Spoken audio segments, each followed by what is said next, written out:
Hello दोस्तों, मैं R K. Agarwal. आज हम साइंस के पार्ट नंबर 9 के बारे में चर्चा करेंगे, जिसके अंतर्गत प्रोटीन के बारे में अध्ययन करेंगे। पिछली जो हमारी क्लास थी उसमें हमने कार्बोहाइड्रेट के बारे में चर्चा की और यह जो क्लास है इसके बारे में प्रोटीन के बारे में अध्ययन करेंगे। किसके बारे में? प्रोटीन के बारे में अध्ययन करेंगे। तो प्रोटीन अगर शब्द की बात करें कि प्रोटीन जो शब्द है वह किस शब्द से बना है, तो प्रोटीन जो शब्द है वह प्रोटीओस शब्द से मिलकर बना है। किससे बना है? प्रोटीओस शब्द से मिलकर बना है, जिसके अगर अर्थ की बात करें कि प्रोटीओस जो शब्द है उसका जो अर्थ होता है वह होता है प्राइमरी। क्या होता है? प्राइमरी। जो प्रोटीओस जो शब्द है उसका जो अर्थ होता है वह होता है प्राइमरी। और अगर बात करें कि जो प्रोटीओस शब्द है वह किस भाषा का है, तो यह ग्रीक भाषा से लिया गया है। ग्रीक भाषा से लिया गया है प्रोटीन शब्द। और बात करें कि जो प्रोटीन की जो खोज है, प्रोटीन की खोज है वह सन 1838 में कब की गई? सन 1838 में प्रोटीन की खोज की गई थी। अगर वैज्ञानिक के नाम की बात करें तो वैज्ञानिक था जे मोल्डूलर। क्या था?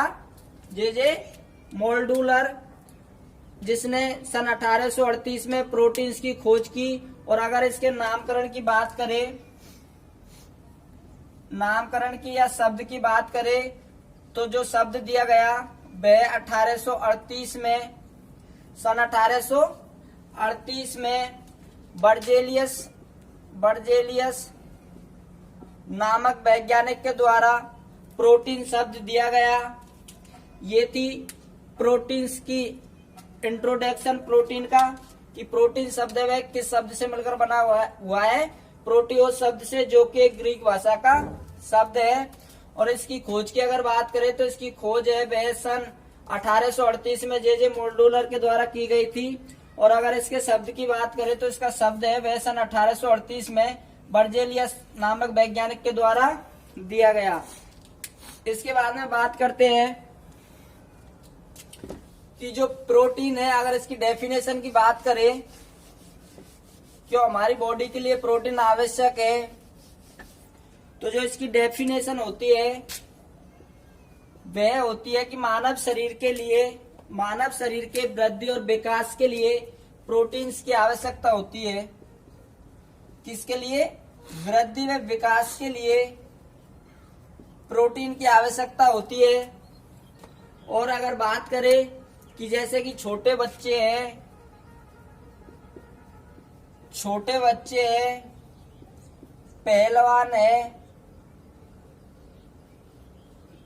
पहलवान है, जो प्रेग्नेंट महिलाएं होती है, गर्भवती महिलाएं होती है, उनको सर्वाधिक मात्रा में प्रोटीन की आवश्यकता होती है।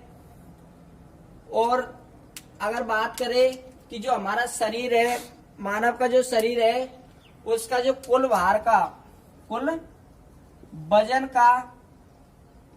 वजन का 15 से 20% जो भाग है वह किसका बना होता है? प्रोटीन का बना होता है। यानी कि जो व्यक्ति है उसका जो कुल वेट है, वजन है, उसका जो 15 से 20% भाग है वह किसका बना होता है? प्रोटीन का बना होता है। इसके अगर कंटेंट की बात करें कि इसके अंतर्गत, प्रोटीन्स के अंतर्गत क्या क्या पाया जाता है, तो इसके अंतर्गत कार्बन, हाइड्रोजन, ऑक्सीजन और नाइट्रोजन, इनसे मिलकर प्रोटीन का निर्माण होता है। जबकि कुछ प्रोटीन्स के अंतर्गत एसपी भी पाया जाता है। क्या पाया जाता है? एसपी भी पाया जाता है। अधिकतर तो कार्बन, हाइड्रोजन, ऑक्सीजन और नाइट्रोजन पाया जाता है, जबकि कुछ प्रोटीन्स में एसपी भी पाया जाता है। और अगर बात करें कि एक जो स्वस्थ व्यक्ति है उसको प्रतिदिन कितनी प्रोटीन्स लेनी चाहिए, तो उसकी अगर बात करें तो एक स्वस्थ व्यक्ति को प्रतिदिन कम से कम 55 ग्राम कितनी 55 ग्राम प्रोटीन की आवश्यकता होती है। और मैं बता दूं कि इसका जो प्रोटीन्स का जो निर्माण है,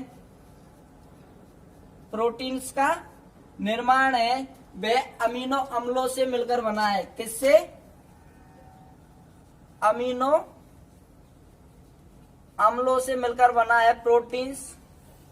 और जो हमारी मानव बॉडी है उसके अंतर्गत 20 प्रकार के अमीनो अम्ल पाए जाते हैं। कितने प्रकार के? 20 प्रकार के अमीनो अम्ल पाए जाते हैं, जिनमें से 20 प्रकार के अमीनो अम्लों को 2 भागों में विभाजित किया गया है।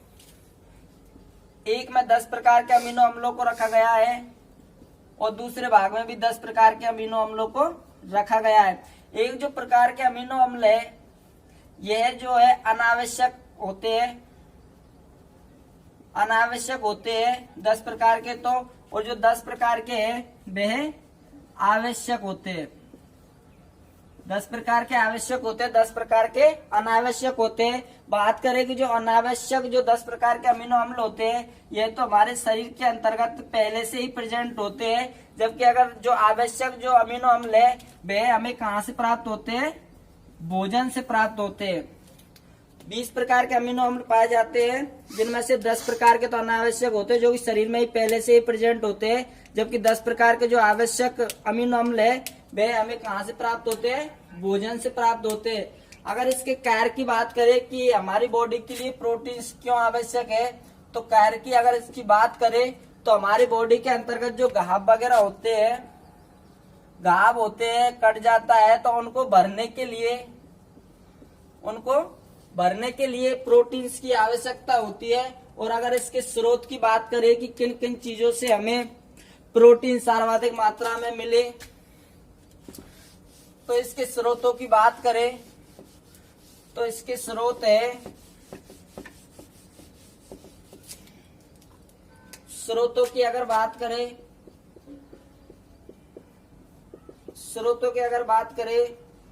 तो स्रोत है स्पाइरुलिना।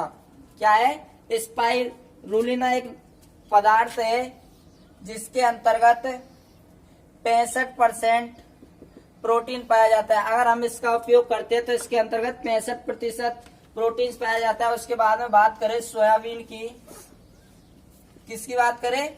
सोयाबीन की बात करें तो सोयाबीन के अंतर्गत 46% प्रोटीन पाया जाता है। सोयाबीन के अंतर्गत अगर हम सोयाबीन का उपयोग करते हैं तो उसके अंतर्गत कितनी प्रोटीन पाई जाती है? 46% प्रोटीन पाए जाते हैं। उसके बाद में बात करते हैं दाल की, तो दाल के अंतर्गत 20% प्रोटीन पाई जाती है। कितनी? 20% प्रोटीन पाई जाती है। और अन्न की बात करें जैसे अंडे है, मछली है, इनके अंतर्गत भी 12% प्रोटीन पाई जाती है। तो सर्वाधिक मात्रा में अगर क्वेश्चन आए कि सर्वाधिक मात्रा में प्रोटीन किससे प्राप्त होता है, तो वह होता है स्पाइरुलिना से। किससे होता है? स्पाइरुलिना से, जिसके अंतर्गत 65% प्रोटीन पाई जाती है। तो ये थे स्रोत। अगर हम बात करें कि जो नीला जो हरा शैवाल होता है, नीला और हरा जो शैवाल होता है, नीला जो हरा शैवाल होता है वह भविष्य का भोजन कहलाता है। क्या कहलाता है? भविष्य का भोजन कहलाता है। भविष्य का भोजन कहलाता है। और जो प्रोटीन्स है उसे संरचना के आधार पर 3 भागों में विभाजित किया गया है। कितने भागों में विभाजित किया गया है? प्रोटीन्स को 3 भागों में विभाजित किया गया है। पहले की अगर बात करो तो पहला है सरल प्रोटीन, दूसरे की अगर बात करूं दूसरा है संयुग्मी प्रोटीन्स, और तीसरे की अगर बात करूं तो तीसरा है व्युत्पन्न प्रोटीन्स। प्रोटीन्स को 3 भागों में विभाजित किया गया है। पहला कौन सा है? सरल प्रोटीन्स। दूसरा है संयुग्मी प्रोटीन्स।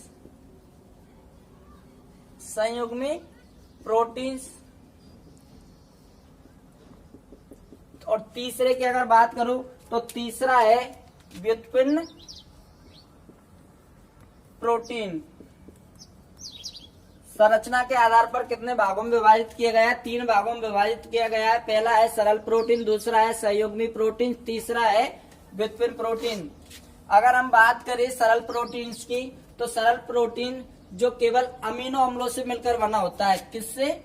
अमीनो अम्लों से मिलकर बना होता है। इसके अगर निर्माण की बात करें तो यह किससे मिलकर बना होता है? अमीनो अम्लों से मिलकर बना होता है। सरल प्रोटीन किससे मिलकर बना होता है? अमीनो अम्लों से मिलकर बना होता है। जबकि जीव जंतुओं के अंतर्गत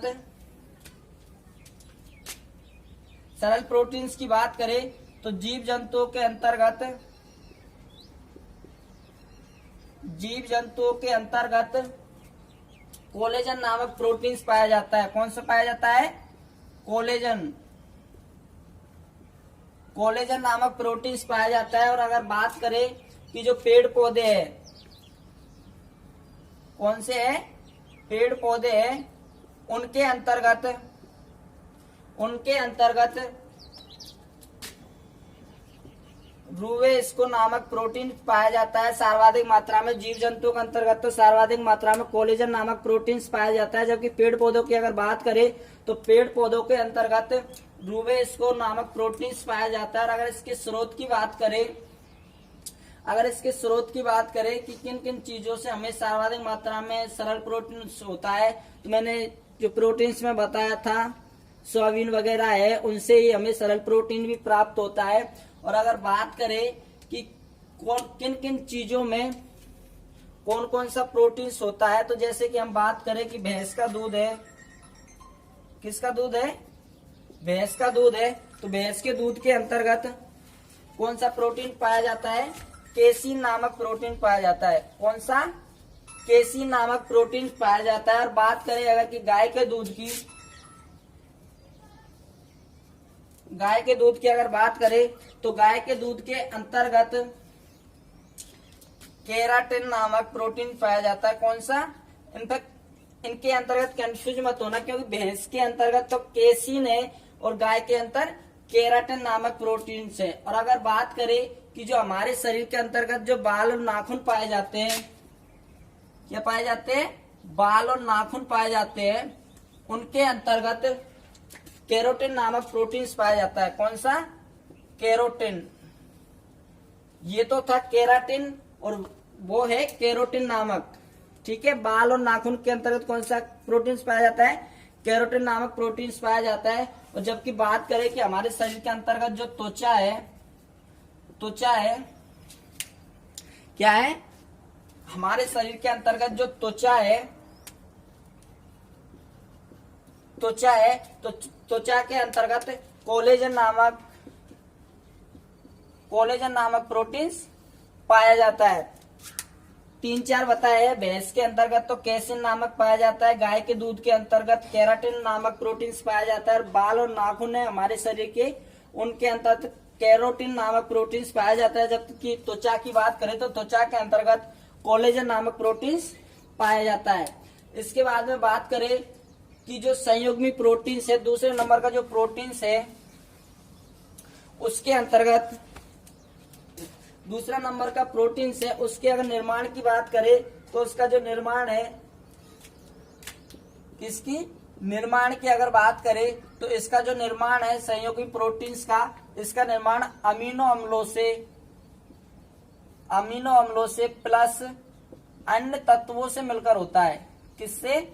अमीनो अम्लों से प्लस अन्य तत्वों से मिलकर होता है। क्वेश्चन आए कि सरल प्रोटीन्स का निर्माण किससे होता है, तो अमीनो अम्लों से होता है।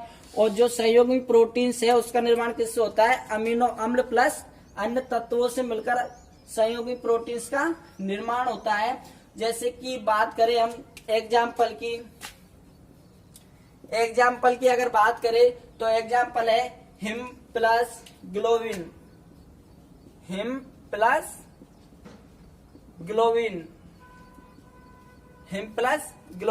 इसके अंतर्गत ग्लोबिन तो प्रोटीन्स है और हिम है वे तत्व है। तो यह 2 तत्वों से मिलकर अमीनो अम्ल प्लस किससे? अन्य तत्व से मिलकर बना होता है। जो कि होता है हीमोग्लोबिन। क्या होता है? हीमोग्लोबिन। हीमोग्लोबिन क्या होता है? हीमोग्लोबिन दो तत्वों से मिलकर बना है, अमीनो अम्ल प्लस अन्य तत्वों से। हिम प्लस ग्लोबिन, तो हिम है इसमें तत्व है और ग्लोबिन है ये है अम्ल है, तो इनसे मिलकर बना है हीमोग्लोबिन। और हीमोग्लोबिन की बात करें कि हीमोग्लोबिन जो हमारे शरीर के अंतर्गत जो रक्त पाया जाता है, क्या पाया जाता है? रक्त। उसका जो लाल रंग होता है वह किसके कारण होता है?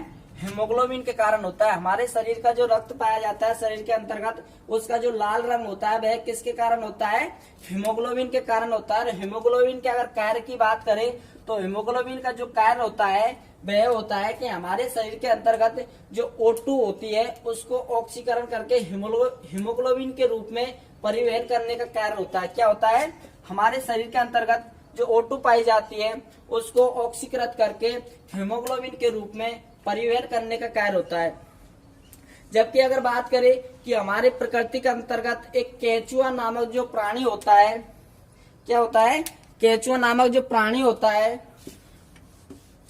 केचुआ नामक जो प्राणी होता है उसके अंतर्गत जो रक्त पाया जाता है उसमें आरबीसी अनुपस्थित मात्रा में होती है। केचुआ के रक्त में आरबीसी नहीं पाई जाती है। तो हमारे प्रकृति के अंतर्गत जो केचुआ एकमात्र ऐसा प्राणी है जिसके रक्त में आरबीसी अनुपस्थित मात्रा में होती है, यानी कि उसके रक्त में आरबीसी नहीं पाई जाती है, परंतु उसके जो रक्त होता है उसका रंग कैसा होता है? लाल होता है। उसके रक्त में आरबीसी तो नहीं पाई जाती है, बल्कि जो उसका रक्त होता है उसका जो रंग होता है वह कैसा होता है? लाल होता है। कैसा होता है? रक्त का रंग लाल होता है, क्योंकि उसमें HB रक्त प्लाज्मा के अंदर जो HB पाया जाता है, हेमोग्लोबिन पाया जाता है, वह रक्त प्लाज्मा के अंदर अंतर मिलकर बना होता है। रक्त प्लाज्मा के अंतर्गत, किसके अंतर्गत? रक्त प्लाज्मा के अंतर्गत इसका जो निर्माण होता है HB का, उसके कारण लाल रंग होता है रक्त का, जबकि इसके अंतर्गत आरबीसी नहीं पाई जाती है। मानव शरीर के अंतर्गत, हमारा जो मानव शरीर है उसके अंतर्गत एक एंटीजन, क्या? एंटीजन और एंटीबॉडी, एंटीजन और एंटीबॉडी प्रोटीन्स पाए जाते हैं, जिनका निर्माण संयोगी प्रोटीन्स से मिलकर होता है। उसके बाद में हम बात करें व्युत्पन्न प्रोटीन्स की, तो दो प्रोटीन्स के बारे में हमने अध्ययन कर लिया है। प्रोटीन्स को जो 3 भागों में बांटा गया था संरचना के आधार पर, तो पहला था उसका सरल प्रोटीन्स, दूसरा था संयुग्मी प्रोटीन्स, और जो तीसरा है वह है व्युत्पन्न प्रोटीन्स। तो व्युत्पन्न प्रोटीन्स की अगर बात करें, व्युत्पन्न अगर प्रोटीन्स की बात करें तो जो इसका निर्माण है, व्युत्पन्न प्रोटीन्स का जो निर्माण है, व्युत्पन्न प्रोटीन्स का जो निर्माण है वह सरल प्रोटीन प्लस संयुग्मी प्रोटीन्स दोनों के मिलने से व्युत्पन्न प्रोटीन्स का निर्माण होता है। और अगर बात करें कि अगर हमारी बॉडी के अंतर्गत व्युत्पन्न प्रोटीन्स की कमी आ जाती है तो बच्चों के अंतर्गत मेराइमस नामक रोग हो जाता है। किसके अंतर्गत? बच्चों के अंतर्गत मेराइमस नामक रोग हो जाता है। और जबकि वयस्क पुरुष की बात करें, वयस्क अगर पुरुष की बात करें तो वयस्क पुरुष के अंतर्गत क्वासी अक्रा रोग हो जाता है। कौन सा? क्वासी अक्रा नामक रोग हो जाता है वयस्क पुरुष के अंतर्गत। और बच्चों के अंतर्गत मेराइमस नामक रोग हो जाता है व्युत्पन्न प्रोटीन्स की कमी से। तो ये थे दोस्तों प्रोटीन्स की खोज के बारे में, शब्द के बारे में, और प्रोटीन्स की संरचना के आधार पर जितने भी भाग थे उनके बारे में हमने अध्ययन कर लिया गया है। कब प्रोटीन्स की खोज की गई थी, प्रोटीन शब्द है वह किस भाषा से लिया गया है, जिसका क्या अर्थ होता है, इसके बारे में हमने अध्ययन कर लिया गया था। इसके बारे में हम अध्ययन करेंगे जल के बारे में। किसके बारे में अध्ययन करेंगे? जल के बारे में। तो हम पोषक तत्व के बारे में अध्ययन कर रहे थे। पोषक तत्व के अंतर्गत हम लोगों ने विटामिन के बारे में अध्ययन किया, कार्बोहाइड्रेट के बारे में अध्ययन किया, प्रोटीन्स के बारे में अध्ययन किया, और इसके बाद में हम अध्ययन करेंगे जल की कि जल हमारी बॉडी के अंतर्गत क्यों आवश्यक है, क्या इसकी महत्वपूर्ण भूमिका होती है। तो अगर हम बात करें जल की, किसकी बात करें? जल की। तो जल हमारा जो मानव का जो शरीर होता है उसमें लगभग 65 से कितना 65 से 75% जो भाग है वह किसका बना होता है? जल का बना होता है। उसके बाद में अगर इसके मुख्य कार्य की बात करें कि हमारी बॉडी के अंतर्गत जल का क्या कार्य होता है, तो इसके अगर कार्य की बात करें तो यह जैविक व उपापचयी जो क्रिया होता है, उपापचयी जो क्रिया होती है उनको एक सहायता प्रदान करने का कार्य करता है। कौन? जल। हमारी बॉडी के अंतर्गत जो जैविक और जो उपापचयी जो क्रिया होती है उनको सहायता प्रदान करने का कार्य कौन करता है? जल करता है। इसके बाद में बात करें कि हमारी बॉडी के अंतर्गत सबसे जो कम मात्रा में जल पाया जाता है, सबसे कम मात्रा में जो जल पाया जाता है वह कहाँ पाया जाता है? इनेमल नामक जो भाग होता है, इनेमल नामक जो भाग होता है जो कि हमारे मुंह के अंतर्गत पाया जाता है, मसूड़ों के अंतर्गत पाया जाता है, उसमें जो जल की मात्रा होती है वह मात्र 5% होती है। कितनी होती है? 5% होती है। उसके बावजूद भी इनेमल जो भाग होता है उसे हमारे शरीर का सबसे कठोर भाग माना जाता है। किसे माना जाता है सबसे कठोर भाग? इनेमल जो भाग होता है उसे हमारे शरीर का सबसे कठोर भाग माना जाता है। अगर हम बात करें कि एक स्वस्थ व्यक्ति को प्रतिदिन कितने जल की आवश्यकता होती है, तो एक स्वस्थ व्यक्ति को प्रतिदिन 4 लीटर जल की आवश्यकता होती है। कितने की होती है? एक स्वस्थ व्यक्ति को प्रतिदिन कम से कम 4 लीटर पानी पीना चाहिए। और हम अगर बात करें कि जो शुद्ध जल होता है, क्या होता है? जो शुद्ध जल होता है, शुद्ध जल जो होता है उसके अंतर्गत शुद्ध जल का कोई रंग नहीं होता है, वह रंगहीन होता है। कैसा होता है? रंगहीन होता है। और ना ही उसके अंतर्गत कोई स्वाद पाया जाता है, अर्थात वह स्वादहीन होता है। शुद्ध जल जो होता है वह रंगहीन होता है, स्वादहीन होता है, और वह विद्युत का कुचालक होता है। कैसा होता है? विद्युत का कुचालक होता है। शुद्ध जो जल होता है वह विद्युत का कैसा होता है? कुचालक होता है। और अगर इसके पीएच मान की बात करें तो इसका जो पीएच मान है शुद्ध जल के पीएच मान की अगर बात करें तो जल का जो पीएच होता है वह होता है 7। और अगर बात करें कि जो प्रकृति के अंतर्गत जो जल है वह एकमात्र ऐसा पदार्थ है, जल है वह एकमात्र ऐसा पदार्थ है जो कि सभी पदार्थों के अंतर्गत पाया जाता है। सभी पदार्थों के अंतर्गत जल पाया जाता है। और बात करें कि जल की जो अवस्था है वह जल को 3 अवस्थाओं में बांटा गया है। कितनी अवस्थाओं में? 3 अवस्थाओं में बांटा गया है। पहली अवस्था की अगर बात करें, जल को 3 अवस्थाओं में बांटा गया है। पहली है इमाइलोप्लास्ट, दूसरी है इलियोप्लास्ट। कौन सी है? इलियोप्लास्ट। तीसरे की अगर बात करें तो तीसरी है प्रोटियाप्लास्ट। कौन सी है?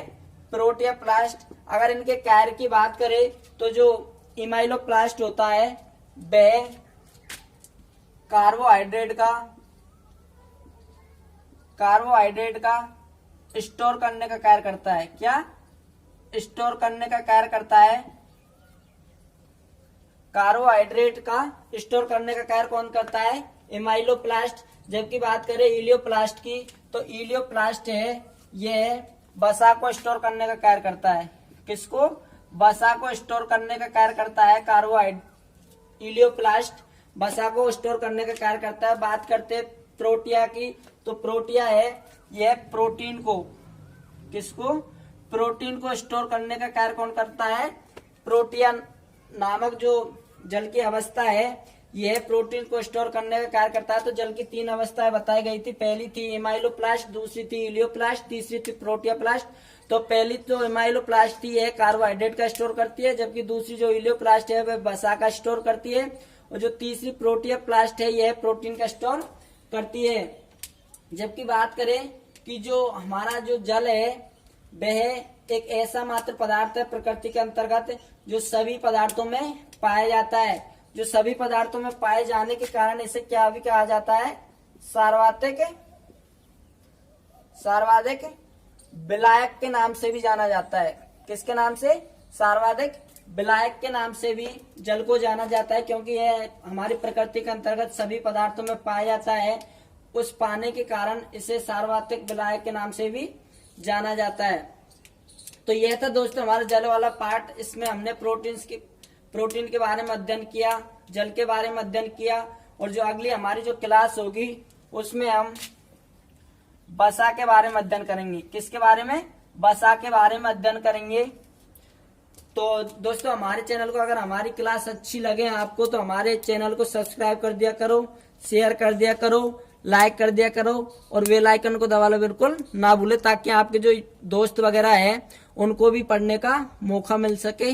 ओके दोस्तों।